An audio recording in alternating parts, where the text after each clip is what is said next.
Hai guys, di video kali ini gue akan menjelaskan tentang struktur atom. Di video ini kita akan membahas tentang perkembangan teori atom. Yang telah kita pelajari ada 5 teori atom. Yang pertama yaitu Dalton, terus dikembangkan oleh Thomson, dan dikembangkan lagi oleh Rutherford, dan dikembangkan lagi oleh Bohr, dan dikembangkan dan sekarang digunakan oleh para peneliti yaitu mekanika kuantum. Yang pertama adalah Dalton. Dalton mengatakan bahwa atom berbentuk seperti bola pejal yang tidak bermuatan. Hal ini dikemukakan oleh Dalton melalui postulat pertamanya. Yang pertama, atom merupakan bagian terkecil dari materi yang sudah tidak dapat dibagi lagi. Yang kedua, unsur yang sama tersusun dari atom-atom yang identik. Unsur yang berbeda tersusun dari atom-atom yang berbeda pula. Yang ketiga, atom-atom yang bergabung membentuk senyawa dengan perbandingan bilangan bulat dan sederhana. 4. Dan yang terakhir, atom tidak dapat diciptakan atau dimusnahkan. Di sebuah postulat ini, kalian bisa memahami satu persatu tentang postulat dari Dalton. Dari postulat ini, selain menjelaskan teori atom, terdapat kelebihan pada postulat tersebut karena dari poin 3 dan 4. Dalton dapat menerangkan hukum kekekalan massa dan hukum perbandingan. Itu sebuah kelebihan yang ada pada Dalton.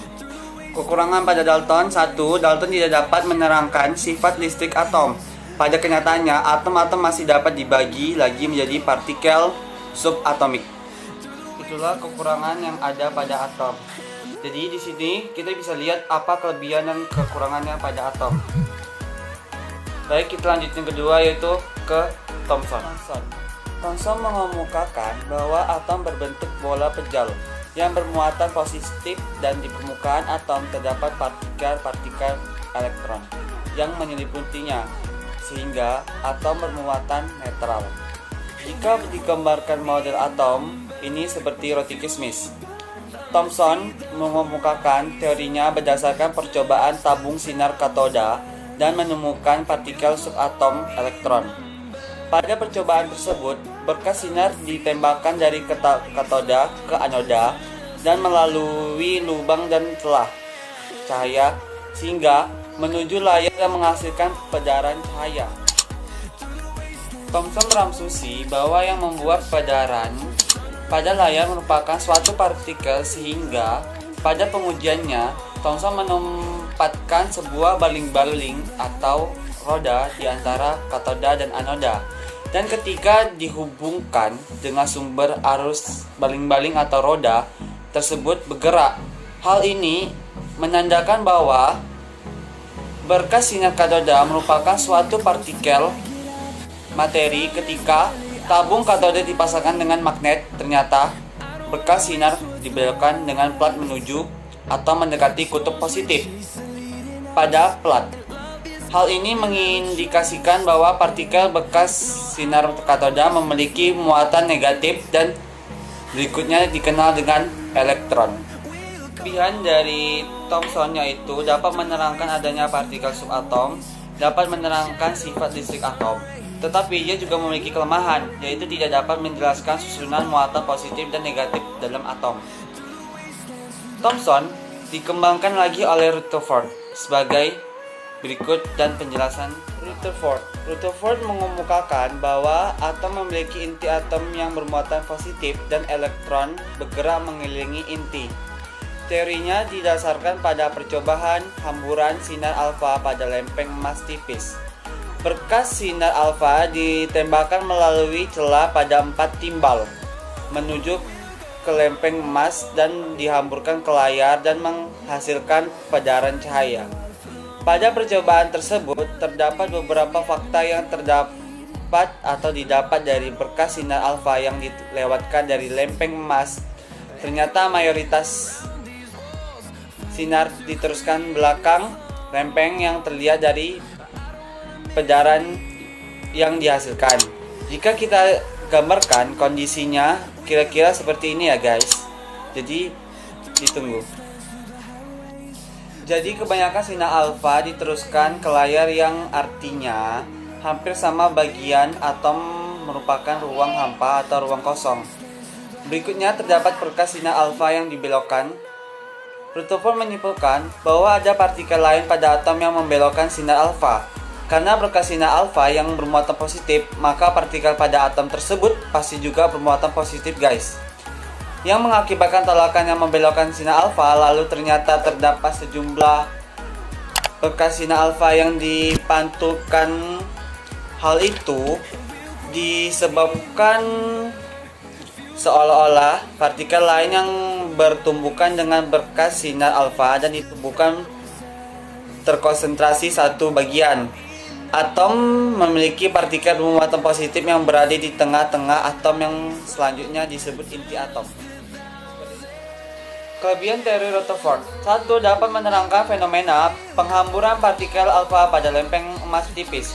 Kedua, dapat menerangkan keberadaan inti atom sebagai pusat massa atom. Kelemahan teori Rutherford. 1. Tidak dapat menjelaskan mengapa elektron tidak jauh atau menabrak inti.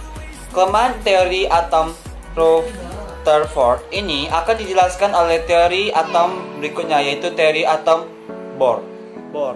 Apabila elektron bergerak mengelilingi inti dengan lintasan berbentuk spiral, maka seharusnya energi atau spektrum yang dipancarkan akan bersifat kontinu. Namun, Bohr melalui percobaan spektrum atau hidrogennya mendapati bahwa spektrum atau bersifat diskrit atau terputus-putus. Spektrum diskrit ini menunjukkan bahwa atom hanya memancarkan cahaya dengan panjang global tertentu, yang artinya elektron dalam atom hanya beredar dalam lintasan dengan energi tertentu yang disebut kulit atom. Bohr pada percobaan spektrum atau hidrogen menemukan fakta bahwa elektron dapat berpindah lintasan sambil menyerap atau melepas sejumlah energi. Perpindahan elektron tingkat energi rendah ke tingkat energi tinggi akibat menyerap sejumlah energi disebut dengan eksitasi.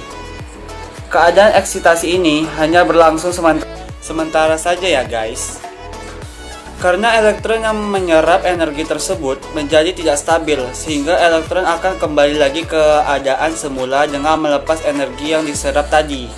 Perpindahan elektron dari tingkat energi tinggi ke tingkat energi yang lebih rendah sambil melepas sejumlah energi yang disebut emisi. Dan besar energi yang diemisikan atau dipancarkan bisa dihitung dengan rumus E sama dengan H kali frekuensi sama dengan H kali C per lambda. Kalau diuraikan, C yaitu kecepatan cahaya dibagi lambda atau panjang global. H sendiri merupakan konstanta Planck. Energi perpindahan elektron pada lintasan atau kulit atom dapat dihitung juga dengan menganggap setiap lintasan kulit atom merupakan tingkat energi yang dilambangkan N, mulai dari tingkat dasar N sama dengan N, dan seterusnya dengan rumus E sama dengan negatif RH dikali 1 per N kuadrat dikurang 1 per M kuadrat. RH merupakan konstanta Rydberg yang nilainya 2,18 dikali 10 pangkat negatif 18 Joule sama dengan 13,6 elektron VO. N adalah kulit yang dituju dan M adalah kulit asal. Jadi kelebihan teori ini adalah dapat menjelaskan kelebihan teori atom Rutherford dan dapat menerangkan spektrum emisi dan absorpsi dari atom hidrogen. Kelemahan dari atom ini adalah tidak dapat menjelaskan penyimpanan spektrum atom yang lebih besar dari hidrogen. Tidak dapat menerangkan efek Zeeman. Selanjutnya yaitu dari teori atom mekanika kuantum atau teori atom modern. Mekanika kuantum. Model atom ini menganggap elektron bukan partikel diskrit seperti dijelaskan oleh Bohr. Namun, elektron memiliki sifat dualisme materi seperti yang telah dinyatakan oleh de Broglie, yaitu elektron dapat dianggap sebagai materi karena memiliki massa dan menempati ruang dalam atom. Selain itu, elektron juga dianggap sebagai gelombang di mana pergerakan elektron dalam lintasannya berbentuk gelombang. Teori atom modern mengemukakan bahwa atom memiliki inti atom dan elektron menempati ruang yang disebut orbital, yaitu ruang tempat peluang atau kebolehjadian terbesar ditemukannya elektronik atau elektron. Kelebihan teori ini yaitu dapat mengidentifikasi proton dan neutron berlokasi di inti atom dan juga elektron serta kebolehjadiannya ditemukan di orbital. Dapat mengukur perubahan energi, eksitasi, dan emisi elektron. Kelemahannya, rumusan permasalahan gelombang hanya dapat diterapkan secara eksaks untuk partikel dalam kotak dan atom dengan elektron tunggal. Model atom ini sulit diterapkan untuk sistem makroskopis dengan kumpulan atom misalnya pada tumbuhan, hewan, dan manusia. Oke guys, sampai sini dulu pembahasannya. Selebih dan kurangnya saya minta maaf. Dan saya tutup dengan Assalamualaikum warahmatullahi wabarakatuh. Semoga apa yang saya sampaikan kalian bisa memahaminya. Terima kasih.